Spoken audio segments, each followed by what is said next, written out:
Welcome to Classic Car Cave. I've put up another video of this quickly because I wanted to have a bit of a follow-up on the rant I put up yesterday. I've got quite a lot of comments on it, more than I ever get, and certainly more views than I get within 24 hours, that's for sure.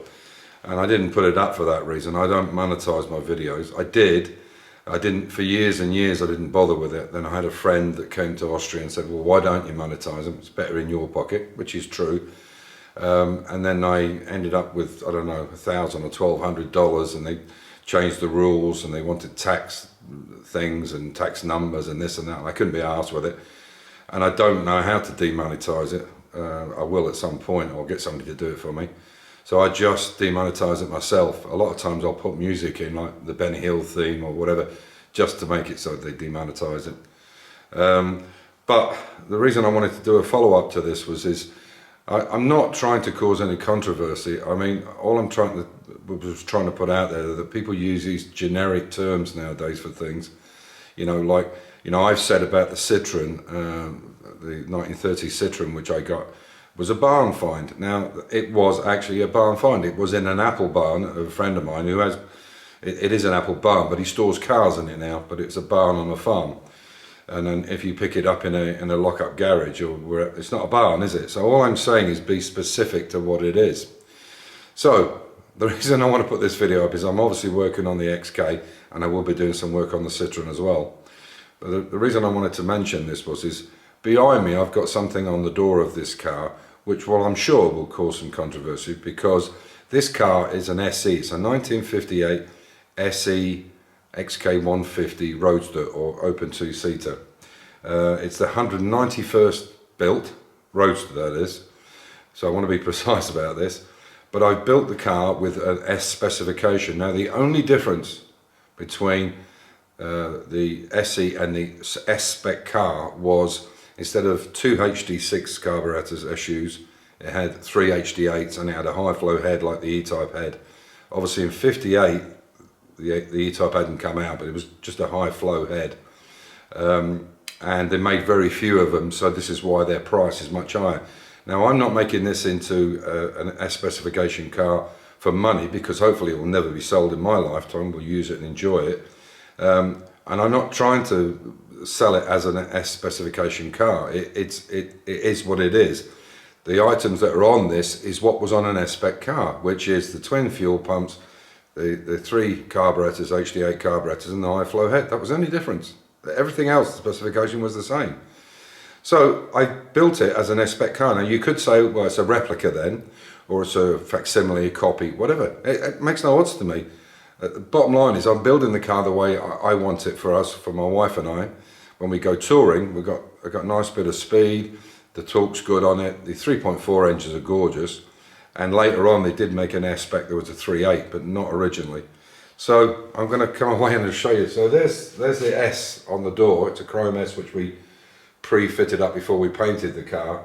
And I'm pretty sure when I go to the Jaguar club in Vienna or Graz, I'm going to say, oh, is that a real S spec? And I'll say, no, it's not.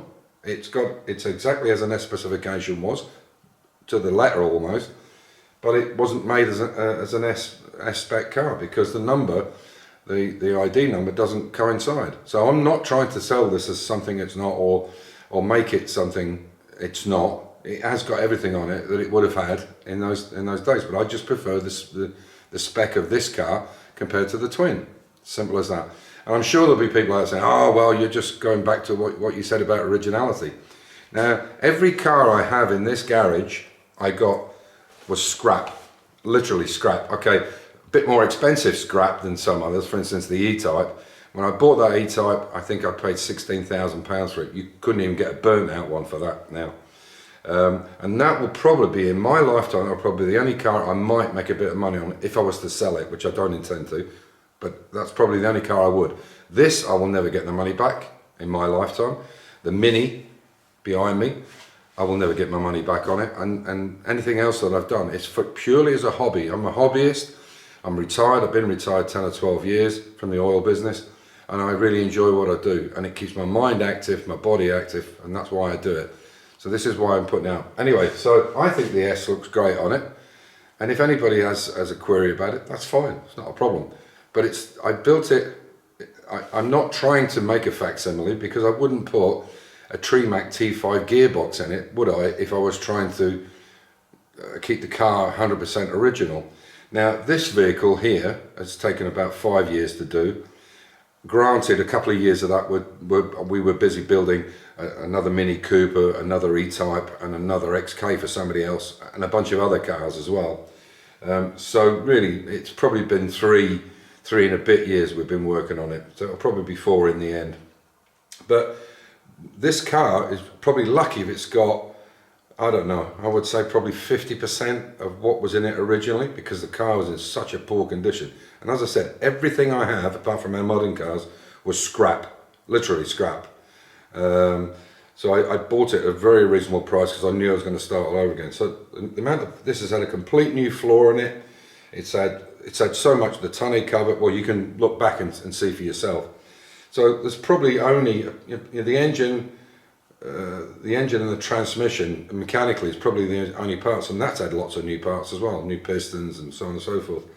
So there's probably really only 50% of the original car left. Now, I don't think you should have to put a percentage on it, but as far as the car's concerned, it is what it was when it came off the production. If not, I'd like to say a little bit better, I think, certainly better than what Jaguar put out. And it's the same with my E-Type. My E-Type I bought, I can't remember now, 8 or 10 years ago. It was a car I always wanted from a young boy when I saw him when I was 8 or 9. Always wanted one, always wanted a roadster. And I got to the point in life where I retired and I had the time to do it. And that took me basically 4 years, but again, I only worked on it in the winter time because we didn't have a mirror around in those days. I had some help, but only around the house and garden. And that car's the same. The whole floor of that E-Type is completely brand new. The boot, in fact, the bottom 30–40% of it was completely rotten, and I bought it that way because it was in such a poor condition, knowing I would have to start again. The Mini Cooper, the Track Mini, and this Citroen. I mean, let's face it, the Citroen was just a front body. That was it. It was a body and a chassis, which we've now putting into a pickup. So the point I was trying to put over in that video, and as I said, I really very thankful for people to put their comments in, have been mostly, I would say 95%, no, well 99% have been very positive. So it's obviously reaching people who feel the same kind of way about these anomalies in the classic car world.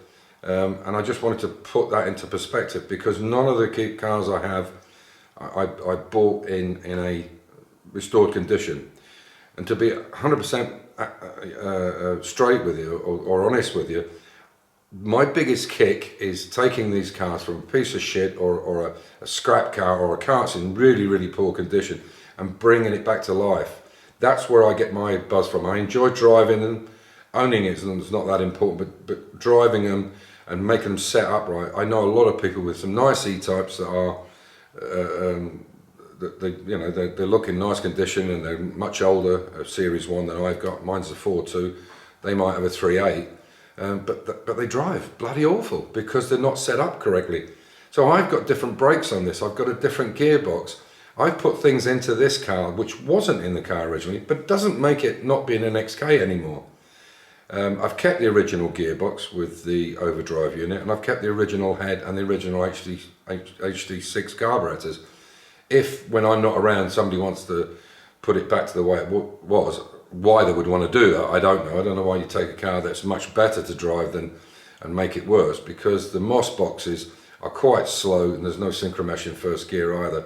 And this is why I went for the Tremac box. Anyway, I just wanted to put this up, and the rest of the video will be on this car where I'm making these floors, because I basically had, the reason I put the video up in the first place is I had some criticisms from certain people, these keyboard warriors who 9 times out of 10, when you go and look at the channel, they're a fake channel. They don't actually exist, but they have no views, no people. They're just trolls, and they have many of these channels, many of these aliases, so they can turn around and say crap, shitty stuff to people, or just some of this detritus that they come out with.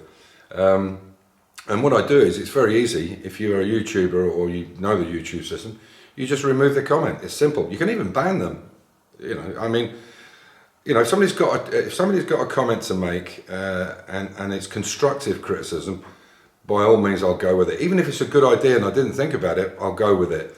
But sometimes people can just, Tom Shorrock of TCR, who's a good friend of mine, his dad is a real good pal, because we were, you know, the age group, and a bunch of the other guys I'm on WhatsApp with, he said something, now he's only in his 20s, and he said something which is quite profound. He said, I did a video where I got on the Morris 1000 where I got 4,000 views in a couple of days. Now I never get that amount. I did years ago, but not now.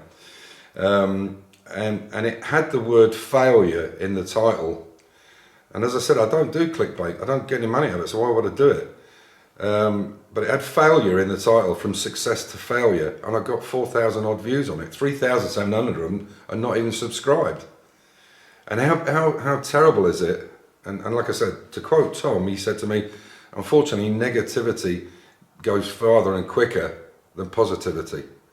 And I thought, yeah, you're damn right. And what a sad world we're in when you can't say good luck to somebody. They've worked hard to get a car or whatever it might be, and just say good luck to you, mate. Yeah, well done. But we seem to want to have this negativity, or green-eyed monsters coming out all the time, and trolls. I'm sure that's a word I don't remember, certainly from 10, 15 years ago. I think it's something that's just happened since the internet came on. Anyway, I hope you enjoy the rest of the video, and you can see what I'm up to on the XK. Okay, just in case there's any doubters out there, you can see where it says monetization, all of them are off. So I'm not trying to make money out of it. You can see ineligible, that's because I put obviously some song on it or whatever it is. I get a few of them from time to time. You don't get copyright strikes now, you just get ineligible. But all of them, I just turn them off. So yeah, it's certainly not being done for money, that's for sure. It's for the passion and the love of the work. This is how it looks. This is the gearbox tunnel on it. You can see it all lines up really nice. I have to use some oval washers because obviously the holes are a bit bigger. That needs a little tidy up there as well. So that's the gearbox tunnel, so I'll take that off, put it there. And you can see I've gone right over the edge there because I want it trapped underneath. I don't want any water because the flange comes in quite a bit. So it should be right in line with that when I turn it over. So I've put these bolts through it just now, so you can see. And that's, I've got some special glue that I've glued the aluminium to the wood. I made this round shape here, inside you can see. And this comes out. I can hold on to it. Oh, I don't flick it everywhere. I had to do a little cutout there. I don't know if you can see it. A little cutout for that to go in, otherwise it was lifting up too much. But apart from that, it's on the ball. I'm very happy with it. So that's one side done. I'll make another one for the other side. The reason this is here is there is a bolt there that goes right through onto the chassis from the body, and that bolt sticks up. It's not 8mm, but it sticks up enough so it could protrude on the wood. So I've cut that little piece out, and the carpet's going over it anyway. So there we are. So I'll do exactly the opposite. So the other side basically would be that way around. And probably they'll probably fit in place with it. No, it's a bit different on this side. Yeah, these holes are a bit different, but that's how it would sit. The aluminium holes would be down the other way. But the fitting's nice, fits nice to the edges. Nice in here.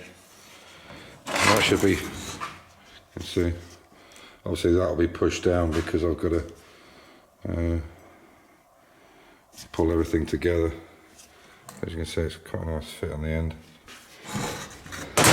There's a little bit of a bend in it there and a bit of a bend in it there where it tapers off because obviously there's a slight taper on the end where the floorboards are, as you can see. But that will tighten up once you can see there, once I put all the weight on it. So that's the floor with the aluminium back in. You really can't see any difference because that's covered under there, apart from the little bit in the corner. But I'll take you underneath and show you. So there's the Again, this is the panel for, you can see how easy that works now. You can see the aluminium's nice up and close all the way around. It should stop water from getting in. So it's just a matter of pulling that back. There we are. Quite pleased with that. I might paint the tunnel up the original colour, but it's all going under carpet. But what you can see is that T5 Tremac box, that gear stick sits right in the corner, sits right in the middle, I should say. And strangely enough, with the Moss box, this gear shifter, this is in a much better position when I drove it, even though it was only on the running gear and chassis without the body. Because the original one on the Moss box is kind of hooked up and backwards. It's a bit strange affair, but it'll fit well with the seats, and it's a nicer gear position. And obviously a 5-speed box as well, modern 5-speed box. So I'll take you underneath and I'll show you how it looks, and then I'll start on the one on the other side. I think it's been worth the while doing it. It gives me a peace of mind, if nothing else, because I've put such a lot of hours, time, effort, blood, sweat and money into this. I want to make sure it's right. It probably won't see any really bad weather, but you know, if I can protect it for a small amount of work, why not? So I'll show you underneath. Something else I wanted to show you. So I'll lift the lift up, but you can see this is an idea I came up with, because these normally hang, they're quite heavy, and you can't put a car underneath because they're hanging down in that direction down there. So I made these little arms up, and then we just weld them on, welded a couple of threads on, bolts on, and it works perfectly. So if you've got one of these, this is the perfect way of doing it. Unfortunately, these skids have to be cut off, and I put these tubes on the back because obviously they'll catch here, so you couldn't lift them all the way up. I had to work out where they had to be cut. Anyway, that's in another video. But this is quite good because it looks like they're going to hit, but they don't. But more importantly, the back of the car, it's literally a few mil. So I'll show you what I mean. As I lift the car up, you can see the bumper is just in the right position.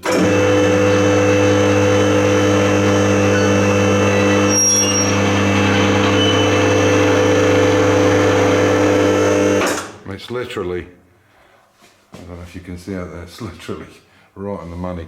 It is a bit, I could push it a bit further onto the ramp, but we want to take the front wheels off, obviously, to put all the inner wheel arch in, so I didn't want it too close to this, otherwise we can't turn the wheel. So, let me turn this off. I'll leave it up in the air for the night. Now I'll show you how it looks, hopefully. So there you are. That's how it looks from the bottom, which I think is much neater. I haven't put all the bolts in, so these are the bolts. These bolts here are the ones coming through the gearbox tunnel. There's only 2 in it. You see they're going to fit nice. And under here, you can see, I hope you can see, I think that's going to work real neat. I don't know if you agree, but yeah, I think it's a nice neat solution as compared to that. So would you rather have that? Okay, it's not painted up in the corner where I've shaved the edge, but would you rather go for that finish or a nice straight line finish like that? I don't know, you tell me if it was worth the effort.